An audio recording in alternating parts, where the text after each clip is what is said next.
I want to start it with Exodus 20, chapter 8, which says, "Remember to observe the Sabbath and keep it holy.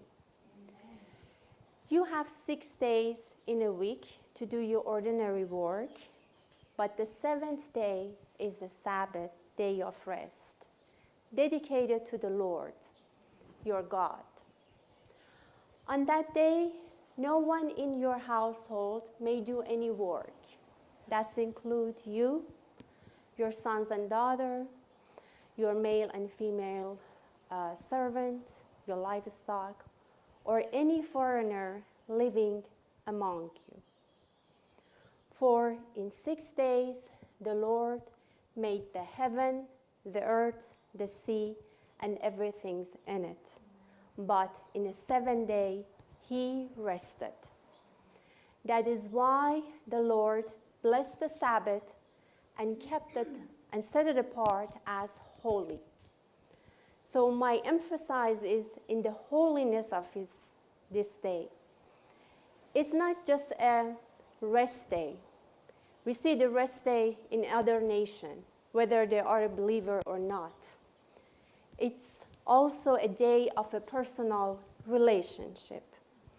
That personal relationship is personal relationship with God, personal relationship with yourself, and personal relationship with others. Why this personal relationship is very crucial and important.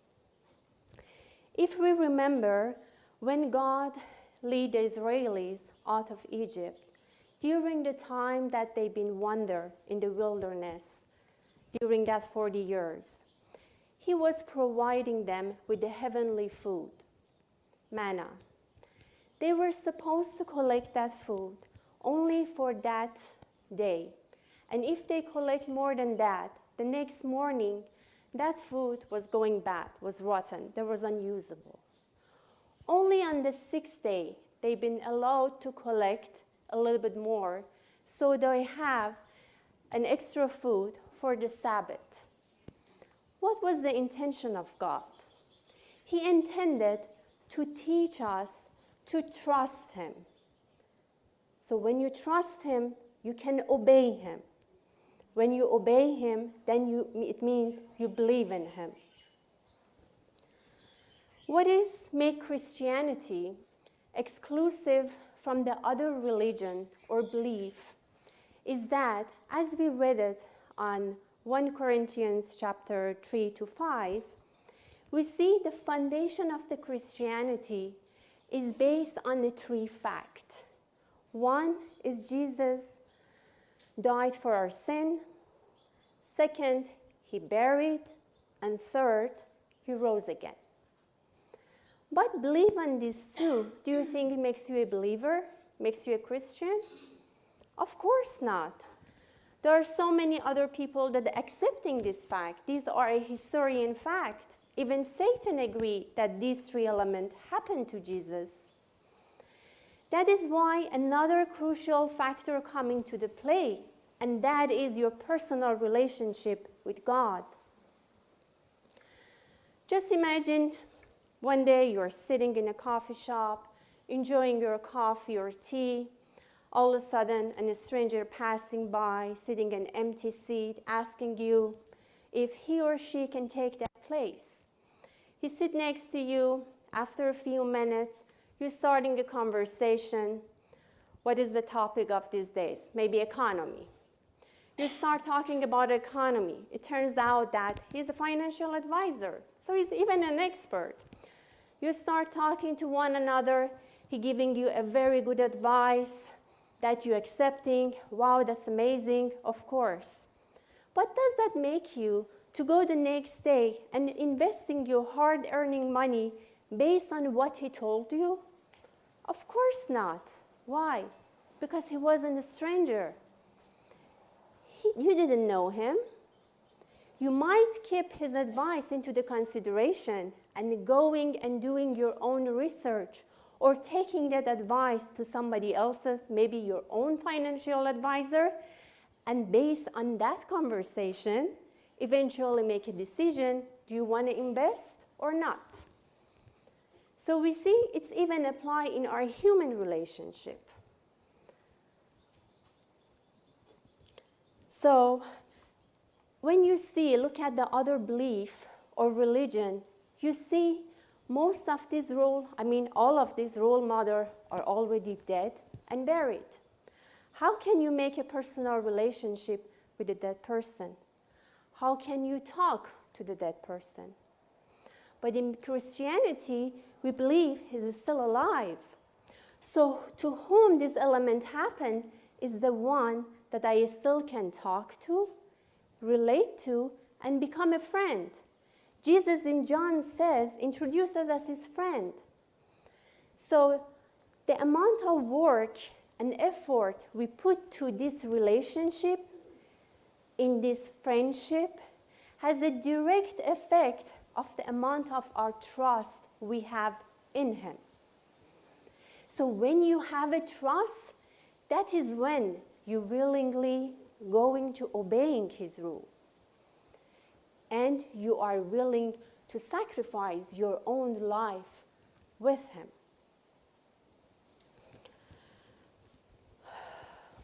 Okay, I have to think. This personal relationship is our relationship with God is the most important relationship that we have. And Sabbath is one of those days that give us this opportunity that we all set apart some time only for a direct relationship, one-on-one relationship with us and the Lord.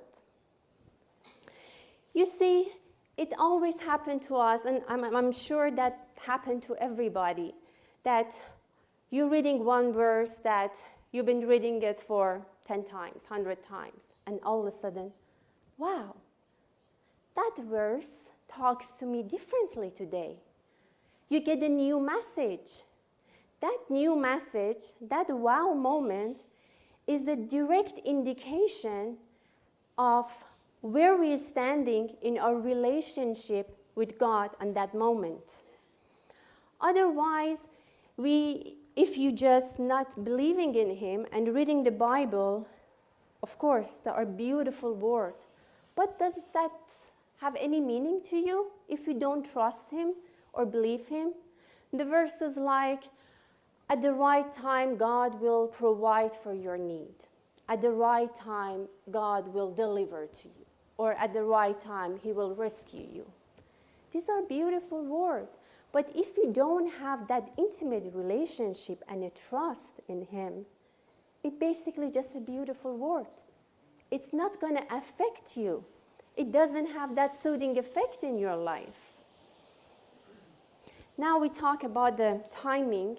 One of the recent things that happened to my life is, in the past 20 years, I've been, with the grace of God, I've been blessed to work in a business that not only helped me to become an independent person and provide for my family, but also I made a very good relationship with my customer. They become my family. Some of them still are closer than my own family.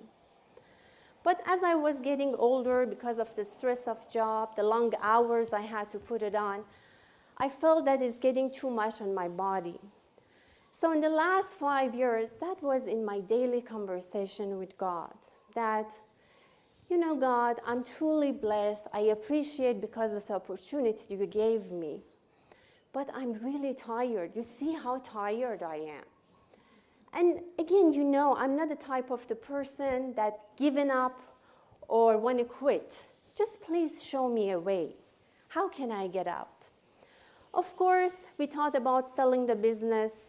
We had customers coming and going, but they either didn't have enough money or there was some legality which doesn't make the sale going through.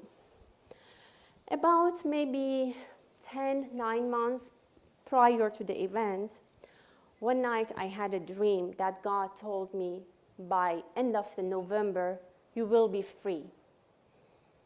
I honestly was kind of freaked out. I woke up, wow, I better just write it down. But I kept it to myself because I thought people were going to think, oh, you're crazy. Maybe I just share it with one of my close friends that I had such a dream and God told me that. Months passed, nothing happened. It was at the beginning of the summertime that we had one interest in our business. He was so excited. Not only he brought his own family, but even his extended family to show the business and tell about the idea that he has for the business and how he wants to grow it and stuff like that. So we met with him maybe 6-7 times. We thought it's going to work out. But all of a sudden he disappeared without any news. It was like it was never happened. At the time that we had the business, during the holiday Christmas time, we were shutting the business for 3 weeks. That was our time off. Right before we going on vacation, he showed up that, now I'm ready. And because we were so upset, it was like, you know what, we're not even here. If you are interested, you can come after the holiday. By our surprise, he showed up. And to make a long story short, we finished all the contract, all the legality, but it was the mid-February, everything signed. But because he needed some certain certification and paperwork from the state to be able to run the business, so we had to run the business for him till he received that documentation. My point is, my last day of work was on March 15. And on March 17, the state of California shut down all the businesses because of the COVID. I remember that day, my customer who had my private number either texted me or calling me, did you have any idea that's gonna happen? How did you plan that? I was like, who do you think I am? How could I orchestrate such a thing? The only explanation till now I have, it was just a divine timing. It was just the right time, not only for us, but also for the new owner.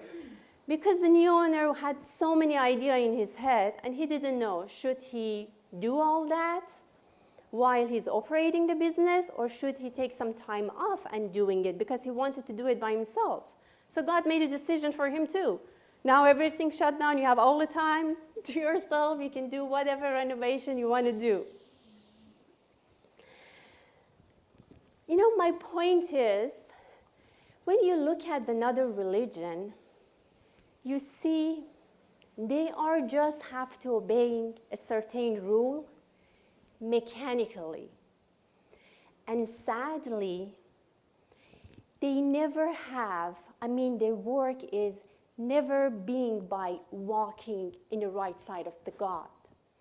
It's only in the Christianity that our walk with God is the base of love. We walk in love. We walk in it's about getting to know your Father, getting to know the Lord, and having a fellowship with Him, and as a result, being guided by the Holy Spirit. This is a precious gift.